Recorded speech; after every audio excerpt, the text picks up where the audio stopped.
दोस्तों ये पोस्ट मैंने व्हाट्सएप पर देखी थी, मुझे अच्छा लगा तो सोचा कि आप लोगों के साथ शेयर करना चाहिए।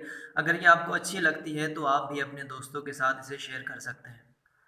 छुट्टी गुजारने जब मैं अपने घर गया और अपने वालिद साहब के कमरे में इनसे मिलने गया तो इनके हाथ में स्मार्टफोन था और वो व्हाट्सएप पे मैसेज लिख रहे थे। ये सूरत हाल मेरे लिए ना सिर्फ नई थी बल्कि हैरान कुन भी थी। हैरान होकर पूछा कि अब्बा जी, लगता है कि तब्दीली वाकई आ गई है इस उम्र में व्हाट्सएप पर। अब्बा जी मुस्कुराए और कहने लगे, ये इतनी भी बुरी चीज़ नहीं। आपने कहा, एक नुक्ता बड़ी आसानी से इस मोबाइल ने मुझे समझा दिया जो मैं बरसों नहीं समझ पाया था। मेरी हैरत में इजाफा हो गया। ऐसा भला कौन सा नुक्ता हो सकता है जो अब्बा जी को स्मार्टफोन में समझ आया। दरख्वास्त की कि तफसीलात बयान फरमाएं ताकि हम भी इस नुक्ते से फ़ायदा उठा सकें।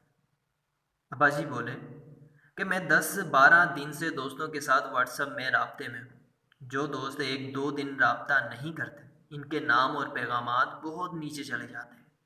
इतना नीचे कि मेरा हाथ थक जाता है स्क्रॉल करते करते। और जो दोस्त राब्ते में रहता है वो लिस्ट में सबसे ऊपर रहता है। अर्ज़ किया कि ऐसा ही होता है, इसमें कौन सी बड़ी बात है, ये तो हमें सालों पहले पता था। अब्बा जी कहने लगे कि तुमने मेरी बात पे गौर नहीं किया। हम सब का एक रब है। जब हम इसके साथ राब्ते में रहते हैं, इसको याद करते हैं, इससे मांगते रहते हैं, तो इसके पास मौजूद लिस्ट में हमारा नाम ऊपर ही रहता है। लेकिन जैसे ही हम इससे गाफिल हो जाते हैं, लिस्ट में हमारा नाम बहुत नीचे चला जाता है। बस मैं यही नुक्ता समझा हूँ कि अगर इसकी लिस्ट में हमारा नाम ऊपर रखना है तो वक्तन फ़वक्तन इसे किसी ना किसी तरह याद करते रहना चाहिए। दोस्तों अच्छी लगी हो तो अपने दोस्तों के साथ इसे शेयर कर सकते हैं।